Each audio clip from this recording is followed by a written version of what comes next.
my highest excitement, following my passion, really, the fitness and nutrition thing, what I mentioned before, how it branches off in different areas. And I feel like when we are able to identify like our life's purpose, that was something that, I've struggled with, in the past, like not knowing what I was here for, and just settling for less, settling for getting the bills paid, right? But it was just like Bashar said. He said one of the most important things, is to know thyself, right? And in my opinion, my point of view, my perspective, or my path, what that really meant to me is the only way we're going to be able to know ourselves is if we are with ourselves. And what I mean by that is with meditation. Now, some people might say, oh, you're such a hardcore, because I express to my clients and my customers about the idea and the benefits of meditation. They go, well, I meditate, but it's I take my dog for a walk in the park and it's meditative. And I'm sorry, no, that's not it. When you're alone in the silence with yourself, not distracted by the trees and the clouds and the dogs and the other people and the music and the this and that, when you're with yourself, that is when we truly get to understand and know ourselves. So that's just my opinion on that. So after coming to the understanding, my highest excitement is expressing what I feel like to others, to let them experience the same thing. I, being a fitness instructor, expressing what I've learned, how we can shape and transform, and how we are in absolute control of our bodies and how we look, right? Keeping in mind, also understanding it's not necessarily how we look, it's how we feel. But it's important to feel good about how we look, right? So conveying that with my customers and clients is something that I'm very, very passionate about. And it's me. It's something that I'm able to do, and it seems like effortlessly. When I go to someone's house and I work with them in their living room and put together a diet guide or nutrition plan for them and exercise with them to help them achieve their goals, quickly, safely, and efficiently with whatever dietary restriction or whatever ailment they might have. Like in my particular case, I'm gluten-free and I'm wheat-free. I'm 100% vegan. People look at me and they're like, really? Like, why? Like, well, it's because of how I feel after it. So just to express what I've learned and what I'm learning is really part of my highest excitement, really. And I always express also, that I'm still learning a lot. I'm not the teacher. I'm also the student. And I learn from my customers and my clients a lot. All the relationships we have, we learn about ourselves, right? So again, my highest excitement is just helping. It's just helping others and expressing what I've learned, expressing what I've came to understand and find. And that's just, it's fun for me, and helping other people view their circumstances and view their challenges for different perspectives. I think I mentioned before, I'm also a life coach. So by helping people, guiding them through, relationship stuff or job stuff, whatever stresses we have with our relationships, right? To view certain circumstances from different perspectives to get more clarity and change our definitions. Now, a lot of this stuff I'm really learning from Bashar too, right? By, changing our definitions on certain things and letting the customers and clients of mine come to these conclusions themselves, right? With the way that I ask certain questions to sort of help them navigate it, themselves through it, is a passion for me, right? To see them grow and become more of who they are. And then it's rewarding for me because they say, thank you so much for helping me be more of myself. And this is the neat thing. When I'm helping someone be more of themselves, guess what? They're helping me be more of myself. It's such a wild, like experience to have here on earth. And sometimes I'm completely blown away at just like how grateful I am to just be incarnated here at this particular time, and having this experience in physical reality. Now, also too, don't get me wrong, this I'm not some type of Buddha, or Boy Scout. I experience anxiety or stress, if I'm driving on the street and someone's doing 5 miles below the speed limit, I'm grabbing my steering wheel. You're not. There must be a positive reason for this. You don't say that. I think, reflection, reflecting back on little thought processes like that. And I'm only able to do this reflection because of where the meditation has brought me, these anxiety attacks in the beginning, what I've learned from Bashar to really witness and observe myself having these thoughts and sort of detach a little bit from that and then make the correction, when I want to. So what I wanted to convey was I'm not like spiritual master guru, like, but I just convey, what I have learned so far. And also too, one of the things I do convey a lot to my clients and customers is that what I believe now, I can't predict the future, right? So I might believe something totally different. For example, I mentioned just a little bit ago that I'm 100% vegan. Mm-hmm. When I made the commitment to commit to a 100% vegan diet, I wanted to do it for a week. I just wanted to see what it was about because as a fitness instructor and nutritionist, I wanted to get certain results. I wanted to experience those types of diets and see what types of changes they make in me and see how much progress I can make, take my own observation so I can convey, again, right, to my clients, customers. After a week of not eating any meat or any animal products at all, there's no way I would go back because of the way I feel. And that's what I said before. It's not necessarily how we look, it's how we feel. So that's why I choose to, eat a vegan diet. But again, expressing how I feel to someone else and letting them feel how they choose to is one of the most rewarding things. And it's absolutely my passion. That's beautiful. Have you had other people go vegan following your example? No. Not for everyone. It's not their time, maybe. Or... Yeah. And, again, too, I've been vegan for about a year, a little over a year. I can't predict the future. Right. So I could eat next week. I don't know. But judging on the energy now, yeah, I'm not going to, Yeah. Mm-hmm. Well, thank you. Is there anything else you'd like to share about anything? I appreciate your time and your sharing. No, I think I've covered, everything I could possibly, do tonight. Of course, there's endless amounts of things that I would enjoy, to cover, but perhaps in another. I'm sorry. I just thought of one more thing I wanted to ask you earlier. When you were going through that phase of anxiety, did you ever link that to like other parallel realities? Because you said it was memories that, do you think there are other versions of yourself coming together with you or? Yeah. So about that, and Bashar really helped me with that because not understanding what was happening, adding to the confusion of why I was having these memories. Was this a memory? Was this a dream? Was all today a dream or was it a memory? I would, all of a sudden not remember who I was or anything. And I would think, oh my God, could I be someone who just committed a heinous crime? Could I have gotten into a fight with my girlfriend and we broke up? Could I have been let go from my job and I don't even remember it? Like I was lost so much track. And I think after listening to Bashar and the idea, this is one of the neatest, most empowering things, is that this is for our listeners, of course, the idea that, we are shifting to billions of parallel realities a second. And sometimes we're able to get a little bit of a shadow, a little bit of a harmonic resonance or an echo, right, of those parallel realities because they are actually happening right now in this moment. Like the parallel U's are happening simultaneously to the one that we're experiencing right now. It's just where our focus is, right? Yeah. So I came to understand, or I came to believe, that what was happening to me is that I was, for some strange reason, able to perceive some other choices that I made, some other avenues, some other parallel realities where I've done things where, my girlfriend and I went to this deli in the morning, where I started doing something else with my exercise. I distinctly remembered having full conversations with people that I've met on Facebook.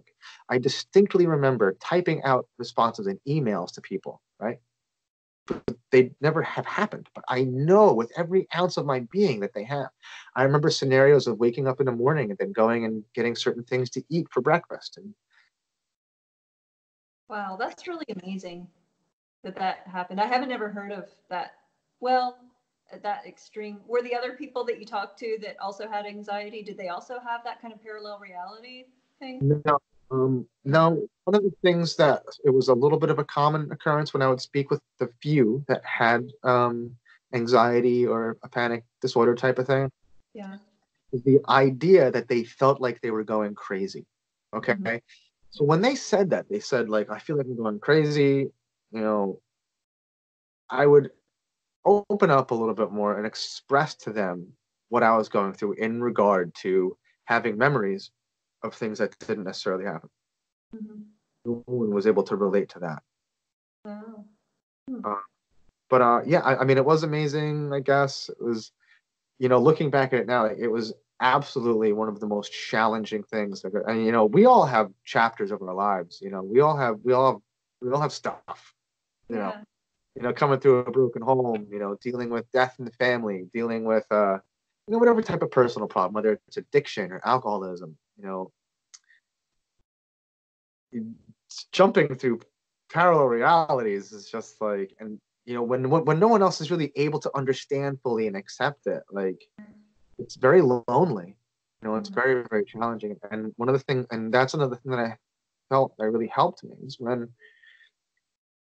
we're totally alone in that aspect, we really come to the understanding and realize how connected we really are.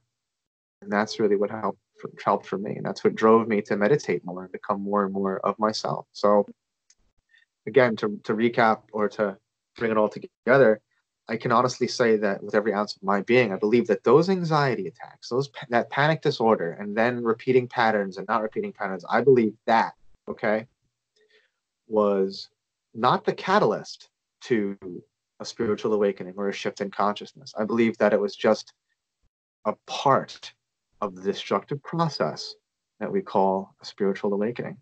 It's not. It's not fun and games.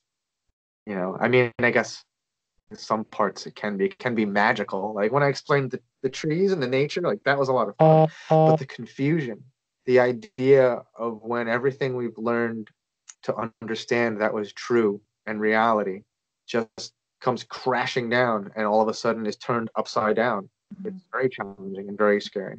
Yeah. But again, to maybe it's just my perspective on it. Well, you're the one going through it. Like from my perspective, I didn't go through something like that, but like to me, it seems like a gift that you had access to those other parallel realities. That if you have that ability to kind of tap into them, I know it was kind of crazy when you first experienced it and scary, but if you could, I don't know if you've ever thought about learning to like hone that ability and just tap into like ones that would help you in this life consciously. I'm sure you're already tapping into them, but more consciously if you have that ability, you know. Hmm. That's really neat insight. I actually haven't given that much thought. My Mm-hmm. initial reaction to that, in a weird way, um, maybe this is something I need to look at. I hope it never happens again. Really, you don't want to do Well, that? well, the physical stuff that comes along with it is Uh-huh. so jarring. Um, quickly, that one night where my girlfriend came and she like rescued me when I was like standing in my house with my towel. Yeah. I couldn't say much. I couldn't do much. I looked like she said I looked like I was about to cry, and I Wow. was hyperventilating. Put some clothes on me, brought me to her house, and then Mhm. I sat in her bedroom on her couch in her bedroom, and she just sat with me, and she rubbed my arm, just rubbed my arm, Wow. and then I wasn't really able to talk. I could just be like just looking around the room, like I was having some type of, I was like I was in shock, Mm-hmm. just like all wide eyed, like looking around, like what, like and this that night it was about 2 3 hours. She just sat with me. If I closed my eyes during that time, I felt like I would fall out of my body or something. I didn't want to. I felt like I would collapse. I felt like I'm honestly, again, I felt like I was going to die. While Mm-hmm. she was sitting there on my arm, I thought I was going to die on the couch. And I Doesn't can, like you want to go back there. I don't. And I mean, what you said really sparked, kind of an interest now that I'm thinking of it. But like the idea, like honing in on or keeping the mindset that it's actually like a skill or like a blessing to have that type of experience. Mhm. I was so caught up in the idea that when I would have those, because it was the thoughts, it was those anxious thoughts, those confusing thoughts that would trigger my brain to release, I guess a chemical to have a reaction in my body, and I would feel it in my throat, feel it in my chest, in my stomach, in my knees, in my hands, in my eyes, and I would start to freak out. And it was like a cycle. I was reaffirming something's not right, something is wrong, and then the memory would build and build and build, and suddenly I'm like confused on everything my whole entire life Right. versus whatever nonsense I was thinking of a moment. So the idea of having those memories, having those memories of an alternate reality, the physical effects that it had on my body, I'm not interested. Right. Right. Wow, that would be interesting if you ever had like a private session with Bashar, or have you ever interacted with Bashar? It seems like he would. But I would love to. I live kind of far. I mean, I guess it really shouldn't be like an excuse, but I live in New York on Yeah. the East Coast, on Long Um, Island. yeah. He's way over there. Right. Right. You never know. I understand a lot of like that's really no excuse. I mean, there's many people from all over the world that go visit. So I guess I put my foot in my mouth with that one. Mhm. Well, yeah, that's really intriguing. I've been getting to know more people on the Bashar page, and there's some people who are really doing some interesting things with parallel reality. So that's kind of what made me ask you that question about it. There's a lot of, I don't know if you've seen his transmissions about parallel, you are all time travelers, and other transmissions about parallel realities, but it kind of just, Travelers? Well, yes, I've listened to that transmission. yeah, seems like he's starting to help us guide us into tapping into those other parallel realities more, from the future and stuff. So maybe it'll start to become more normal, and maybe you wouldn't have those reactions if a lot of people were like, if it started to become more of a norm for what we experience slowly, Yeah, not as extreme as what you went through. That seems like it all happened at once and it was crazy and everything, but maybe slowly over time we can all learn to do that. You never know. right. Well, I mean, you're absolutely right. I mean, in that regard, I have been able to make a little bit of progress. When I mentioned before about the idea of being at peace and just allowing it in, right? When I was talking about alien contact or ET abduction, or talking about sleep paralysis, right? So after a lot of that happened, when I started to have little glimpses of memories or the feeling like something like this was about to occur, I Mm-hmm. would allow it in, right? And Oh, I would say, "This is neat. This is going to be a cool thing. Like I'm shifting to a reality that I prefer, yeah, not I don't prefer." And yeah. then I would just put it away.